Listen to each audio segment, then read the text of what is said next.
Now moving on to the computer, we start by opening our browser and directing ourselves to easel.inventables.com. The system will ask us to sign in. In my particular case, I already created a login. If you don't have one, the account is free and can be created from inventables.com. This will give us an option to view our available projects. Select New to create a new project. And this brings up the software which controls the Carvey itself.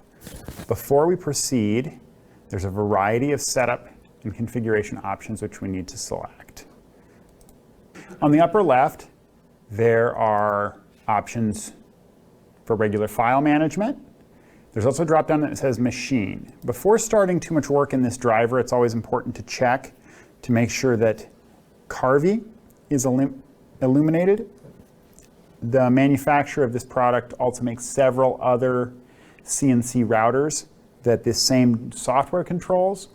And if a different machine, such as an X-Carve, is illuminated here, we won't get proper settings, and we'll have to redo our work later in the design setup process. Moving to the right, we'll see that our screen is split into two areas. There's a design area and a preview area on the right-hand side. To start with the preview area, I'm going to show you a couple of things. We select our material on this side.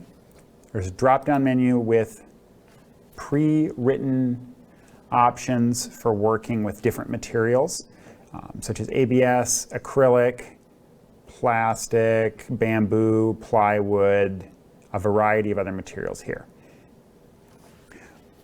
This system is technically capable of processing PCB and aluminum materials. However, we ask for the purposes of the Library Innovation Studios project, we prefer that those are not processed on the library machines.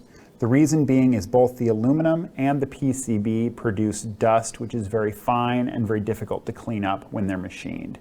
So it's just a little bit too messy for use in this particular project, but you will see that those are available as options. If you purchase this machine for your own use, you're more than welcome to choose to use it for any of these materials.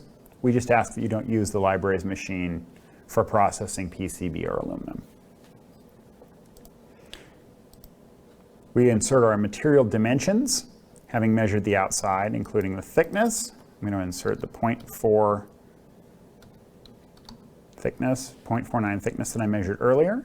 The piece of wood is 12 inches by 8 inches, and it is birch plywood, which is provided through the Library Commission in the materials cabinet. Any material that is plywood in the materials cabinet is going to be birch plywood specifically. Moving to the right, we can select our bit.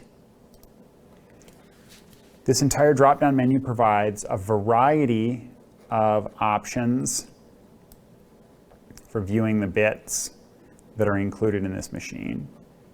In the bit menu, if we don't see the bit that we wish to use illuminated already, we can click Add a bit, then add a bit to source it from Inventables, and locate it on the menu of all of the bits that are included with the machine. To the right of the bit selection tool is an option to select a detail bit. The reason you may want to do that is because a 1/8 diameter bit removes a circle of material 1/8 of an inch in diameter every time it cuts into the material, which doesn't give you a great deal of fine detail when you're cutting into your project. However, it cuts relatively quickly because it can remove that large piece of material. In many cases, it's more time efficient to cut using a large bit, to cut out a rough cut, as it's called, and then to do a detail pass, which I'll show you how to do in a moment here, with a smaller bit, which will let you get the fine details without having to spend the extremely long periods of time that using a very small bit would take if you were just to cut that material with the small bit.